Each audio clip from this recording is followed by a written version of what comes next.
하나님은 자녀를 지키시는 자. 저녁 기도회 때 자녀를 위해 기도하라는 감동을 받았습니다. 그래서 기도하는데 그보다 직접 만나서 해야 될 것 같아 아들에게 전화를 했습니다. 마침 지방 대학에 다니는 아들이 수업을 마치고 집에 돌아오는 날이었습니다. 아들은 밤 10시 40분에 도착해서 예배당으로 들어왔습니다. 저는 기도하다가 받은 신명기 9장 2절 말씀을 주었습니다. 그 백성은 내가 아는 바 장대한 아낙 자손이라 그에게 대한 말을 내가 들었나니 이르기를 누가 아낙 자손을 능히 당하리요 하거니와. 이 아이가 홀로 기숙사 생활하며 세상을 두려워하는지 물어보았습니다. 감사하게도 아니라고 합니다. 저는 세상이 아낙 자손처럼 장대하게 보일지라도 하나님은 너와 함께 있어 능히 이기게 하시니 두려워 말라고 일렀지요. 그리고 부모의 축복권으로 머리에 안수하고 기도했습니다. 교회에서 집으로 돌아오니 이번에는 딸이 컴퓨터 앞에 앉아있는 모습이 눈에 띄었습니다. 딸 아이에게도 기도를 해야 하나 망설이며 다가갔는데 짜증 섞인 목소리로 손을 대지 못하게 하니 저도 그냥 포기해 버렸습니다. 고3이 되고서 딸은 많이 예민해졌습니다. 속으로만 축복합니다 하면서 늦은 밤 얼른 잠자리에 누워버렸습니다. 다음날 새벽기도 나서기 전 메모지를 찾았습니다.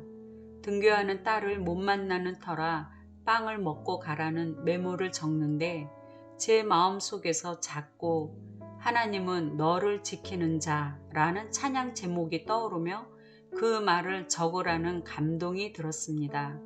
그러나 더 이상 지체하기가 어려워 적지는 못했습니다. 이상하다. 왜 그 말만 생각날까? 완벽한 문장도 아니고 말이야. 제가 딸 아이의 교통사고 전화를 받은 것은 그로부터 3시간 후였습니다.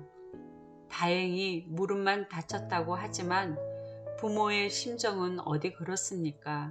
안타깝기 그지에 없었지요. 목사님이 출타 중이어서 제가 먼저 병원에 가야 했습니다. 병원으로 가는 택시 안에서 아까 주신 말씀을 메모에 적지 못하고 선포하지 않은 것을 회개했습니다. 그래도 택시 기사한테 하나님이 주신 평강을 전하며 전도하게 하시니 감사했습니다. 딸은 응급처치를 받고 누워 있었습니다. 양쪽 무릎이 다쳤는데 한쪽이 더 심하게 멍들어 부풀었습니다. 횡단보도 파란 신호등이 켜졌는데도 차가 멈추지 않고 달리다 우리 아이의 무릎을 비껴 나가게 된 것이라 합니다. 한 발짝이라도 더 나갔더라면 큰일 날 사고가 될 뻔했습니다.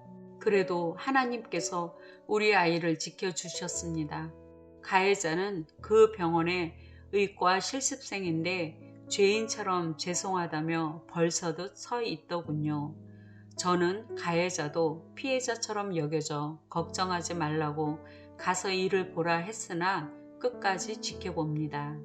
마음이 놓였는지 자기도 아찔했던 그 순간을 살짝 털어놓고 시간이 길어지니 우리 가족 음료수까지 사옵니다.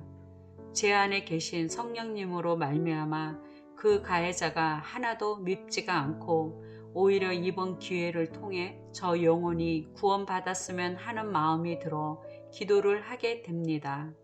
딸에게 어쩌녁과 아침에 주신 성령님 감동을 들려주며 같이 기도했지요. 충격을 받으면 악한 영이 틈탈 수 있기 때문에 토해내는 기도를 해야 합니다.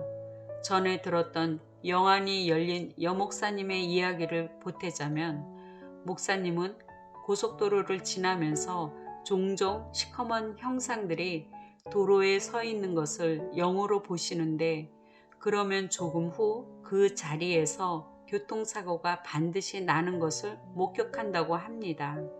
악한 영들이 사고를 만드는 것이니 미리 기도로 무장하여야 하며 또 충격을 받으면 그 틈을 타고 악한 영이 들어오니 특히 어린이들을 놀라게 하면 안 된다고 말씀하신 것이 떠올라 저도 아이를 붙들고 기도했습니다. 그런데도 아이는 이틀 밤 동안 가슴이 답답하다고 호소했습니다.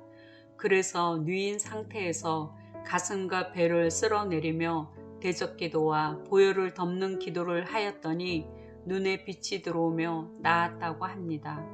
자녀를 지키시는 분은 단연 하나님이십니다. 세상으로 다녀야 하는 자녀를 부모가 일거수일투족 따라잡을 수는 없는 거죠. 하나님께서 자녀를 지켜주시도록 기도할 책임은 부모에게 있음을 새삼 깨닫습니다. 그리하여 감동이 오면 자녀의 태도에 상관없이 무조건 기도해야 하는 것도 말입니다.